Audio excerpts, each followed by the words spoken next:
हळद रुसली कुंकू हसलं मालिकेच्या आजच्या भागात आपण पाहत आहोत. इथे शेतावरती काही लोकांवरती हल्ला केलेला असतो बाळजाबाईंच्या माणसांनी.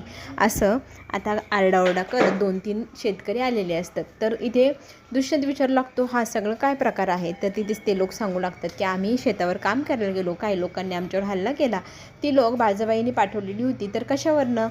तर असं आता दुष्यंत विचारू लागतो. तर ते सांगतात की प्रचाराच्या वेळेला ही लोक बाळजाबाईचा प्रचार करत होते आणि त्याच लोकांनी आमच्यावरती हल्ला केला आहे.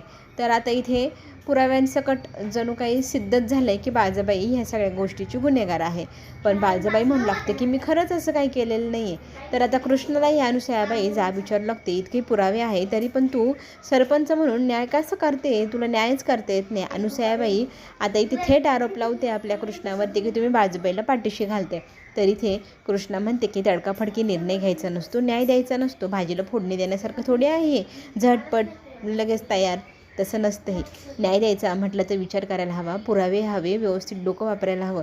असं तर तडकाफडकी एखाद्याने येऊन सांगितलं अनुसयाबाईंनी आम्हाला मारायला माणसं पाठवली, मग मी करू अनुसयाबाईंना शिक्षा? नाही ना, मला सगळे पुराव्यांची पडताळणी करायला हवी की नाही. नंतर पुढील भागात आपल्याला पाहायला मिळत आहे, इथे कृष्णा सतत दुष्यंतला सांगत असते की मला थोडंसं वागणं खटकते अनुसयाबाईंचं. तर काय? तर त्या सतत ना पाठीशी घालत होतात त्या लोकांना बोलूच देत नव्हत्या त्या.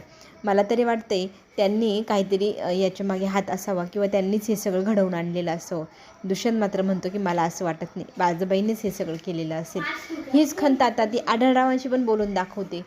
मला अनुसयाबाईंच्या वागण्यावरती थोडंसं संशय येतो आहे. तर इथे सवत इसाळ असं आपण म्हणू शकतो. तसंच आढळराव म्हणतो की सवत म्हणून तिला थोडंसं वाटत असेल काहीतरी, म्हणून ती सतत विरोध करते बाळजाबाईचा. पण ती असं नाही करणार. एवढा मोठा आरोप ती कसं करू शकते शक्य?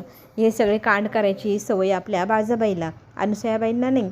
पण इथे आता कृष्ण सांगू लागते की बरं अनुसयाबाई चांगल्या वागतात ठीक आहे, पण आता समररावांचं काय करायचं? समरराव पूजेच्या प्रेमात आंधळे झाले, सतत तिला भेटायला जात आहेत काय, तिच्या मागे मागे फिरताय काय.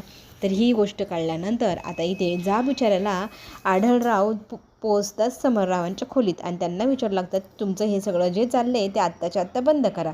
तर मी खूप प्रेम करतो तिला, मी अजिबात विसरणार नाही पूजाला, असं समर म्हणतो. तर आढळराव त्याच्या कानाखाली सनसनीत वाजवतात आणि त्याला म्हणतात की मी तुझा बाप आहे, मी तुझ्यासाठी नवीन स्थळ बघतो, तुझं लग्न लवकरात लवकर लावून देतो मी, पण ती पूजा या घरात आली नाही पाहिजे. आता इथे मुलीच्या प्रेमात आंधळा झालेला समर म्हणतो की मी ह्या माणसाला मारूनच टाकतो. तर इथे अनुसया म्हणते की आपल्याला प्रॉपर्टी मिळवायची अगोदर आपल्या हातात एकदा का प्रॉपर्टी आली की मी या माणसाला आपण आपल्या रस्त्यातनं हटवून टाकू, तोपर्यंत शांत राहा. ते जसं जसं बोलतील तसं कर. आपल्याला आता सध्या महत्त्वाची गोष्ट काय आहे? प्रॉपर्टी मिळू दे, मग पुढे काय करायचं आहे म्हातारड्याचं आपण पाहू. चला तर मग आता कसा इथे डाव उलटवते कृष्णा अनुसया आणि समरचा ते पाहूया. तोपर्यंत घेऊ छोटीशी विश्रांती. धन्यवाद.